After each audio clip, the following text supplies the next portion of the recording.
So, good evening. After a lot of introductions, we actually start learning Shaar HaBitachon. So, what we learned until now was a general introduction of Hovot HaLevavot. We saw the general idea of the first three chapters, which were the Yichud Hashem, unity of God, Shaar HaBchina, examination, and Shaar Avodat Hashem, service of God. And then we write to Shaar HaBitachon, why it's come in this place. It says, the author says, since our previous treatise dealt with the duty to assume the service of God, I deem proper to follow it with what is more necessary than all other things for one who served God, placing one's heart, trust in Him for all matters. The reason being the great benefits this yield both in religious and in secular matters. So it says that the most important things when we are talking about service of God is to trust God, which maybe it would be the opposite, right? If you're serving God, then you may be earned trusting Him. But no, it's not like that. The condition of serving God is, or the best tool to serve God is by trusting Him. And you should understand why it is like that. And he said not only about religious matters, also secular matters. So he calls it in Hebrew, Binyan HaTorah u'Binyan HaOlam. Binyan HaOlam meaning the things of the world. So the most important things in life, he says, is to trust God. And the question is why so, and he's going to explain. He says there are a lot of benefits from that. And is after that mention benefits that come for the service of God and benefits that come for generally for life, for this midah. And here I have to change the order that he was speaking because he started explaining directly what are the benefits. And only after that, in chapter 1, he said what it is. So just to be able to understand what we are talking about, I think we should first see this chapter 1. So each one of the gates is divided also to introduction and chapters. Like the whole book is introduction and then gates. Each gate is introduction and then chapters. So I will read the first lines of the first chapter, which is very, very short chapter. It's actually this sentence and another sentence. But in this first chapter, it defines what does it mean, bitachon, trusting, trust, not related to God, generally. If I trust you, what does it mean that I trust you? What is the definition of trust? So this is trust is peace of mind of the one who trusts. Menuchat anefesh aboteach in Hebrew. That one relies in his heart that the one he trusts in will do what is good and proper for him on the matter he has trusted with him with, according to his ability and his understanding of what will further his good. So what does it mean? Let's try to understand it first between humans. If I trust you, what does it mean? That I know you will do your best for me. That is a trust. What does it mean that necessarily you will do what I want you to do? No, maybe you think that something is better for me, and maybe you will rebuke me for something that I'm doing. Maybe even if I'm your parent, I mean, if I'm your child, maybe I will expect you even to punish me in certain cases because I know that this punishment is for me. So I trust that you do your best to benefit me. Meaning, I'm not worried about that. It's not a question. I may be worried about the result of my actions. I may be worried about other things. I'm not worried about is you. I mean, your intentions. I'm not worried about your intentions. I know that you want to do and you will do the best you can in order to benefit me. This is, what does it mean to trust someone? If we translate that to trust in God, meaning that I know I have this calm in my mind, that I know that God wants the best for me and He will do whatever He can, and He can everything, to do good for me. So since you are saying that about God, who is one who can do whatever He wants, you always can be sure and calm that everything that's happened to you is for the better. even though you may not understand why, even though it's maybe not what you want right now, but you have trust in God that everything that's happening to you is for your benefit. So this is a definition of trust. Now, usually we focus on specific actions. When we're talking about midat bitachon, bitachon b'Hashem, what does it mean that I have bitachon b'Hashem? Someone chas v'shalom is sick, I have bitachon b'Hashem that he will be cured. Or if he doesn't cure, that it's the best for him, or for me, or for the reality, right? So even though it's not being cured, this is the best for him for some reason. But I think we should generalize it, that you say, make it more general, not only about specific case, but about life itself. Meaning, my life, the point that I'm here now in my life, the place that I'm here, the work that I have, the children that I have, the family that I have, all the things that I have in my life, this is the best for me right now. Or God is organizing all the reality, all the situation, all the realities that is around me for my benefit. So even though I maybe not understand how and why, etc., but all the things that's happening to me, I have a purpose in life. So it's not necessarily what I want, it's what is better for me. So this is, and it's being able to be quiet in your heart, to be calm in your heart, that it is like that, right? This is the important fact, the peace of mind. I have my peace of mind that God is doing best for me. Would it affect the way I behave? So, I mean, the question is, should I do things otherwise because I trust God? Should, for example, I trust that God doing better for me, the best for me, so maybe I don't have to make a lot of effort to, I don't know, to find parmesan. Or maybe I shouldn't make a lot of effort to, I don't know, to move things, because God is doing anyway. No, it doesn't mean so. It means only that I have the peace of mind that the result, right, that we literally talked about last time, that the result, never mind how much effort I do and never mind how much success I have in what I'm doing, the result is the best result, the best outcome that could have been happening, right? So this is a definition of bitachon, and adapting this view on life can change not necessarily the acts that you're going to do, but the mood you are in, or the atmosphere that you are living in. If you are calm, if you know that everything is for the better, you are peaceful, you are happy, right? You have direction in life, and you have your life is meaningful for you. You know that you are going in the right direction, and that can change everything. Also, in specific decisions that I make, not only about what I think about life. Also, the decisions that I make would be influenced by that regarding several things that we are going to see. Okay, so this is the first chapters. We are going to return to it later, but now we are going to start to see again the introduction. Again, I didn't bring everything because it's very, very long, but I'm trying to bring the points that is according to the order. So he said now that this is the most important ingredient in the service of God, and that it has a lot of benefits. And now we start in religious matters and secular matters. And now we start to explain what are the benefits of having bitachon of God.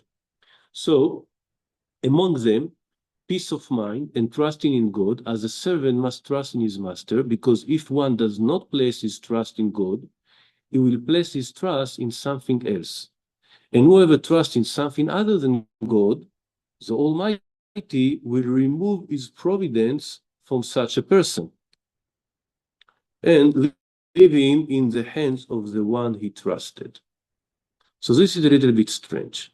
Well, let's see first what he's saying. You have to trust God as a servant trusts his master, because if you're not doing that, meaning that you are trusting something else, and by doing that, God himself will remove his providence.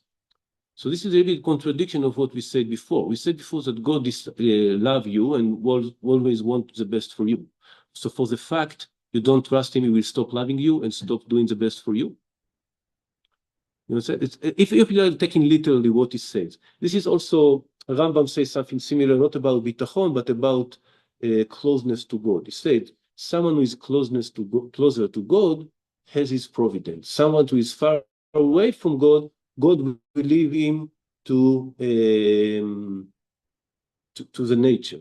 And the higher you are, God is more supervising you. And if the lower you are more for the nature. That's what Rambam say about closeness of God. He's saying, looks like he's saying that about Bitachon. Yeah. Your perspective, like it's the same event that we have, but if you have a different perspective, then like you have all the benefits. So. Yeah, so I agree. I think this is the direction. It doesn't mean that God will not do the best for you, but you won't feel it. It will be looked to you like you are given in the hands of those you trust. And we see here some examples that he's saying. What if you don't trust God, meaning you believe that the outcome of your efforts is not depends on God, so it depends on what? So what do you trust? What gives you peace of mind? So you say, for example, money or society, right? Or your work, right? You have trust in your work. So you're not trusting God that everything's going to be okay in the right way. Let's say not okay, but in the right way.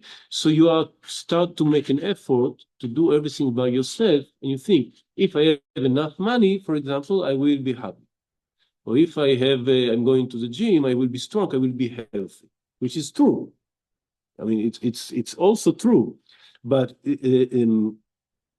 not because it depends on that. It depends on the decision of God in the end of the story, right? So that's what he says. If you are trusting your wisdom, for example, the examples that he gives here is wealth, wisdom, and we'll see some of the things. I didn't bring everything, but for example, your wisdom arrived so far, not more than that, right? So in the end of the story, it will disappoint you in some point, because you think everything depends on your wisdom, but your wisdom is limited. So you are not calm. You don't have this peaceful mind because you know its limits. You are trusting your money, but you can lose your money. Or you can, I don't know, have some problems that cost you much than what you have. Things like that. So you don't have the peace of mind. God will still do the best for you. He always do the best for everybody, even though if that best mean maybe punishment. Right? But you don't have the peace of mind because you think you depend on that. Right? So this is what I think that he says here. God will remove his providence from you, from such a person, and leave him in the hands of the one he trusted, meaning leave his mind, is calm in the hand of one he trusts. So you trust in your wisdom, now you're in its hand. When it ends, right? So you don't have anymore to trust, so you don't have this peaceful mind. So that's what he says, for example, here. He says, so if he places his trust in his wisdom and tactics, physical strength and industriousness, I don't know what is industriousness. Ishtadluto, it's efforts. So, Ishtadlut is industriousness. So the word industry is come from that? That you're making effort? Okay, interesting. So it will toil for nothing. His strength will weaken, meaning in some point you can trust it so far. I mean, as you say, so much, and not more than that. So in some point, his strength will weaken, and his tactics will fall short of accomplishing his desires. Right. So it's something that you cannot. Your peaceful mind won't be able to continue in every situation, in every case, when you think that the efforts or the outcome depends in your wisdom or in your tactics or in your decisions, right? And the same he says about wealth. So if he relies on his wealth, it will be removed from him and left to someone else, or it will be prevented from its benefit. Again, if you're going the literal way, is saying, and I didn't bring after every paragraph that I brought here, he brings a lot of verses. Right? A lot of verses that like proving the point. So I didn't bring all the verses, but the verses saying that much more or less. So also here, it can be sound like a punishment. If you are relying on your wealth, it will be taken from you as a punishment and will be given to someone else. Or you won't enjoy it. תימנע ממנו הנאתו בו. But I don't see it as a punishment. I'm just seeing that what I think is trying to say, it's temporal. All the things that you think you can trust, it's something that is temporary. It depends on so many things. So many things can happen. And also, if you trust God, all these things may happen. If you trust God, you may lose your money, or you may not be able to enjoy it. Also, but you won't be worried about that. That's a big difference. You won't be concerned. It won't take your sleep in your nights, right? You will be happy, even though it's happened to you. And we will see later there are examples of that. Okay, so trusting the other things, meaning that you're losing your direction in life. You don't have this,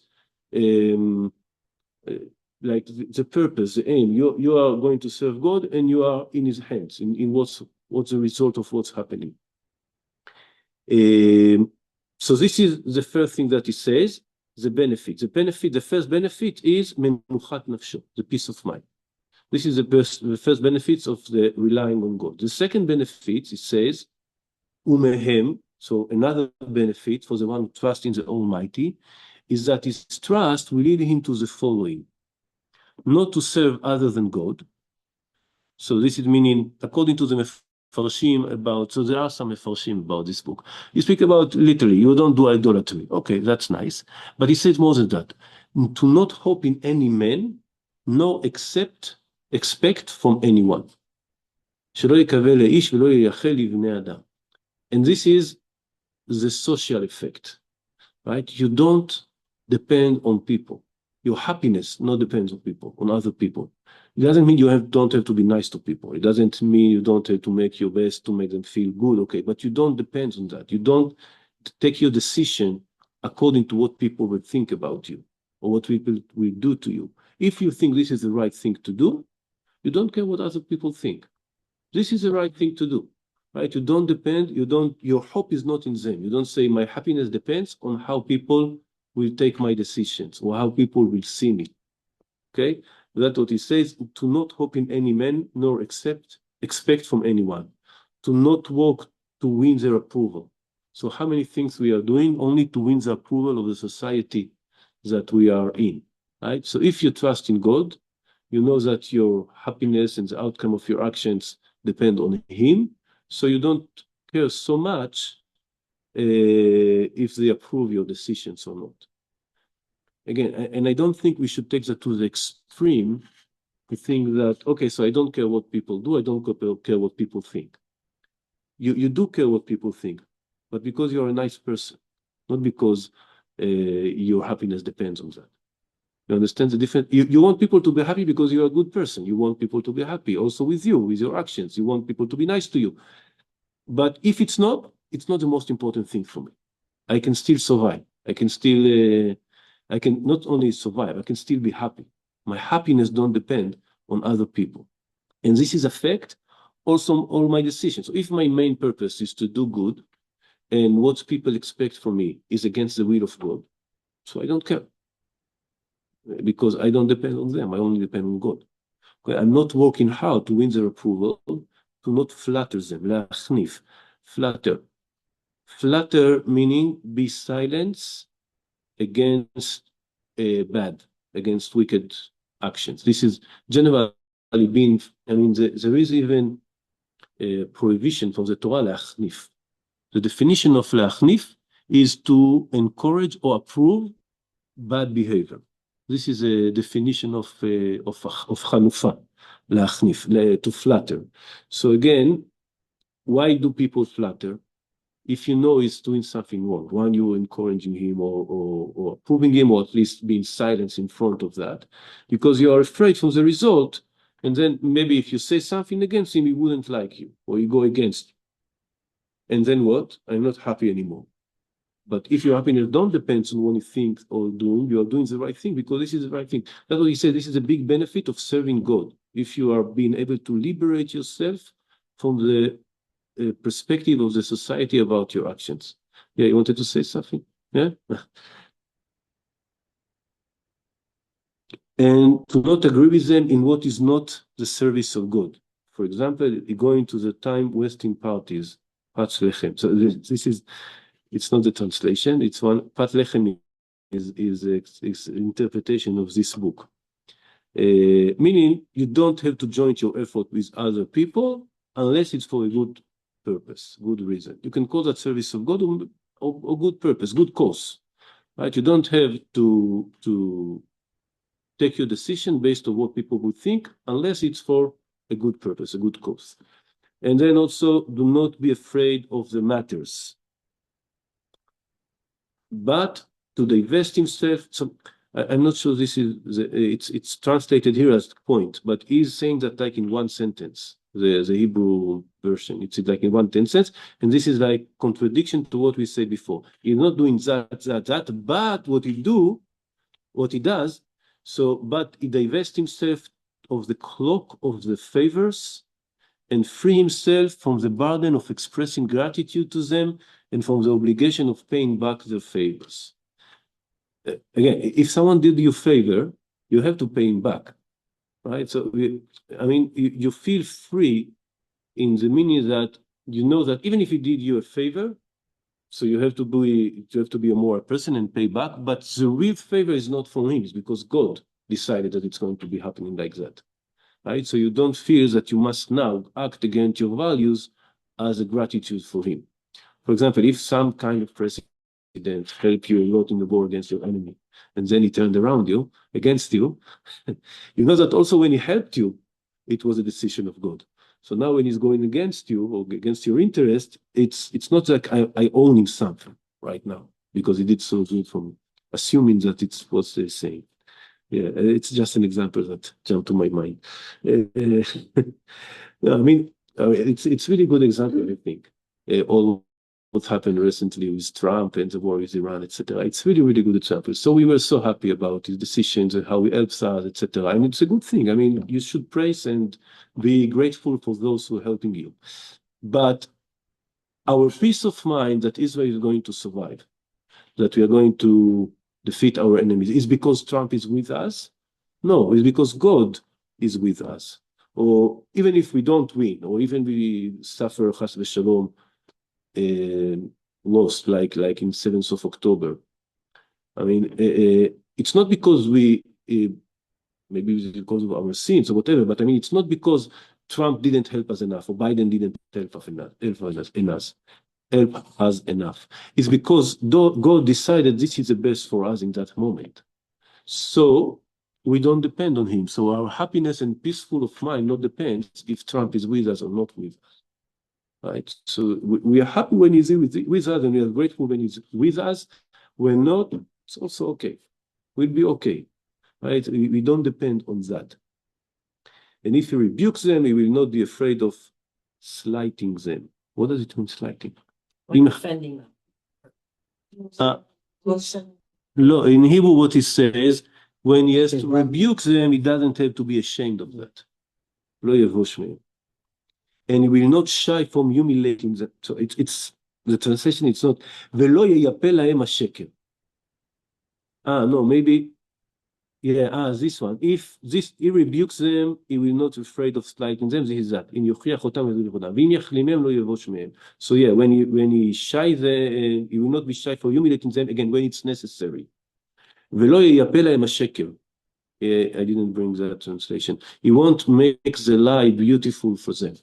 Right? It's again like flattering, like saying the right thing so they will feel good.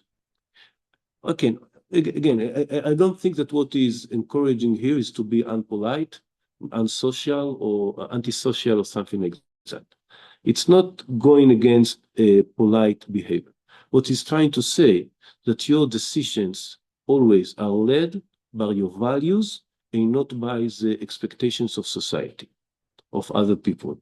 And when you have to be hard with people, you're doing that. When you have to rebuke them, you're doing that. When to rebuke, how to rebuke is another question. Maybe we shouldn't never almost do that, right? But when you see it necessary according to your value to go against society in some point, or to go against your friends, or to go against something that is, don't be afraid. If you are doing that, again, based on your value, because again, your happiness don't depend in their reaction and how they will treat you.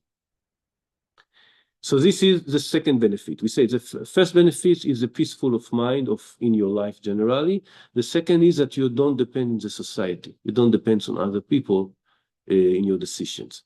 And now, the third point, the third benefit, what we call religious benefit, is that you are not worried to dedicate your time to the service of God.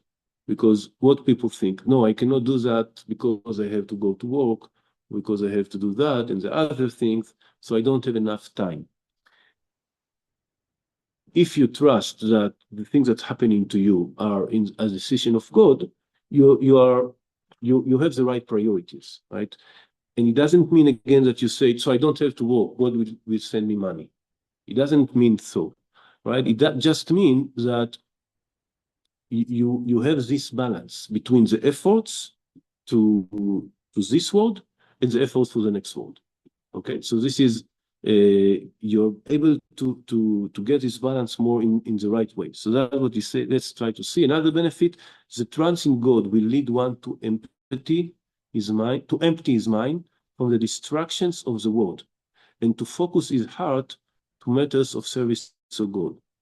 And it will be similar in his peace of mind, tranquility of heart, and few financial worries to the alchemist. We'll talk about that soon. One who knows how to transform silver to gold and copper to tin, silver to silver through skill. Do you know this book? Yeah. Yeah. Yeah. So we will see about that. But before that, I want to explain a little bit more about the first sentence. It's not only what I just said. I just said that what I explained before, that you have the peace of mind to dedicate time to your service of God, and you're not worried that you're not going to be able to have parnasa. This is one thing. But I think it's even more in other things here. Even, for example, when we are going to pray to the tefillah, we are so worried about so many things that half of the time we're thinking about the other things that we are worried about. Or when you are going to a class to learn Torah, when you dedicate time for learning Torah or something like that, or doing mitzvot, you're not doing that with all your heart if you are so concerned about life, about things that happen to your life. If you are not worried, you have this peace of mind that God will take care of you and will take the right decision for you, you know that I don't have to worry my mind about that. I can concentrate in what I'm doing right now. And I would say not only about religious stuff, also in other things.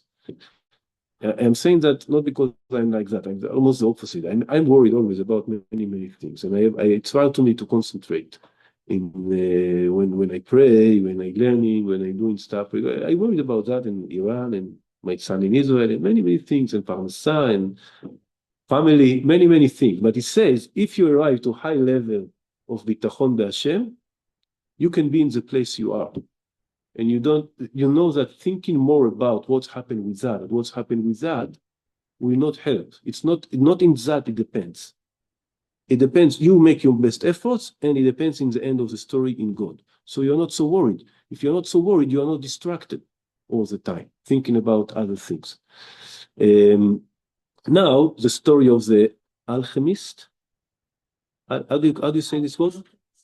Alchemist. So you say you know what is that. So if there was a belief in the Middle Age that there is a secret formula that you can transfer metals to gold. And I think that other things to metals. So there is a process when you can take something that is without any kind of value, like dust or like water, and make gold out of it. What's the result of that? That you never have to worry. So now today we know that basically it's possible to transfer things, but you need the amount of energy that makes it unworthy. Right? This is so you can make gold out of silver, for example, but it will because if you change the structure of the cell, the structure of the cell, what? Yeah. So you can do that. But it just will cost you more than what you are producing. So more than the gold. I'm not sure right now is the price of the gold. Yeah, still.